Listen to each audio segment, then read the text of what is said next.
আটাইতকৈ ডাঙৰ যিটো চৰ্চাৰ বিষয় সেইটো হৈছে অপ্ৰাদেশিকৃত বিদ্যালয়সমূহ শিক্ষানুষ্ঠানসমূহ প্ৰাদেশিকীকৰণ কৰা এই ক্ষেত্ৰত আপোনাৰ চিন্তাধাৰাখিনি কেনেধৰণে আগবাঢ়িছে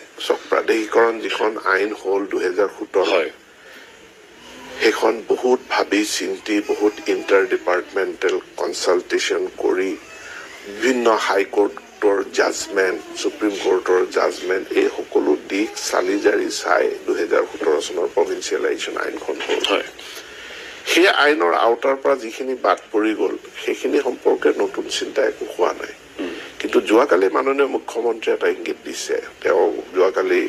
হাইস্কুল শিক্ষক সন্থাৰ লগত কথা পাতিছিলে তেওঁলোকে জনাইছে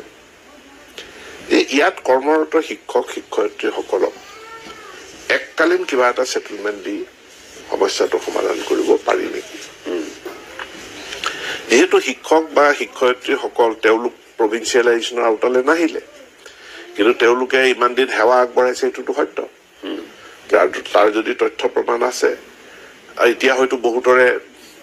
অৱসৰলৈ বেছি দিনো নাই গতিকে তেওঁলোকক এটা এককালীন কিবা এটা মীমাংসা কেনেধৰণে কৰিব পাৰি এইটো মোক পৰীক্ষা কৰিবলৈ দিয়া হৈছে গতিকে যিখিনি অপ্ৰাদেশিকৃত শিক্ষানুষ্ঠান সেইখিনিৰ সমস্যা লৈ পেলাই আমি কনচাৰ্ণ আমি খুব চিৰিয়াছলি কনচাৰ্ণ কিন্তু আমি এটা সমাধান বিচাৰিছো সমাধানটো কি হ'ব ৰেডিমেড সমাধান নাই গতিকে অহা দিনকেইটাত আমি আলোচনা কৰিম কালি দিয়াটো এইটো কোনো প্ৰস্তাৱ নহয় এটা এটা আইডিয়া এটা কনচেপ্ট এনেকুৱা কৰিব পাৰি নেকি এককালীন সাহায্য দি এটা সেটেলমেন্টত যাব পাৰি নেকি সেইটো এটা আইডিয়া বিষয়টো লৈ খুব আমিও উদ্বিগ্ন তেওঁলোকো উদ্বিগ্ন তো এইটো এটা আলোচনাৰ জৰিয়তে ইয়াৰ এটা যোগাত্মক সমাধান আমি অহা বছৰৰ ভিতৰত কৰিব বিচাৰিম